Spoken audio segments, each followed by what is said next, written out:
আজকে একা হাতে এত কিছু রান্না করে বান্ধবীদেরকে খাওয়ালাম, ওরা তো খেয়ে একদম আমার হাতের রান্নার প্রশংসায় পঞ্চমুখ। আর রান্নায় এখানে আমি ভুল করে ফেলেছিলাম, যেহেতু নতুন রাঁধুনি অনেক কিছুই ভুল হবে। একদম গরম দুধটা সেমাইয়ের মধ্যে দিয়ে দিয়েছিলাম, যে কারণে সেমাই অনেকটা নরম হয়ে গিয়েছিল। একদমই সময় কম ছিল, তাই খুব দ্রুত সব কিছু করতে হচ্ছে। গরু মাংসটা আমি হালিমের জন্য প্রিপেয়ার করে নিচ্ছিলাম, আর পাশের প্যানে আমি তেলটাকে গরম করে নুডলসের জন্য টপিংসগুলোকে ভেজে নিচ্ছি। এখানে ছিল গরুর মাংস, ছিল মাশরুম, আর ছিল চিংড়ি মাছ। ফার্স্টে আমি গরুর মাংসটাকে একটু ফ্রাই করার পর এপাশে এসে আমি ডালটা আগে গরম পানিতে ভিজিয়ে রাখছি, তাহলে ডালটা খুব তাড়াতাড়ি বয়েল হয়ে যাবে। আর গরুর মাংসটাও অনেকটা ভাজা হয়ে গেছে। এখন আমি এখানে অ্যাড করব মাশরুম দিয়ে আমার চাউমিন খুব ভালো লাগে।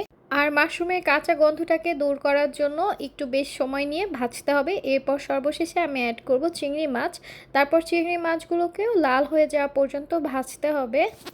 অ্যান্ড ফাইনালি আমার টপিংসগুলো রেডি। এখন আমি নুডলসগুলোকেও বয়েল করে নিব। আর এই সময়টা খুবই ফাস্ট যাচ্ছে, একদমই সময়ের সাথে পেরে উঠছি না।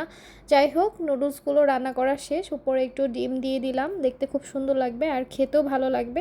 আর এই পাশে আমার হালিমও রেডি। এখন আমাকে ঘর গুছাতে হবে। বাই।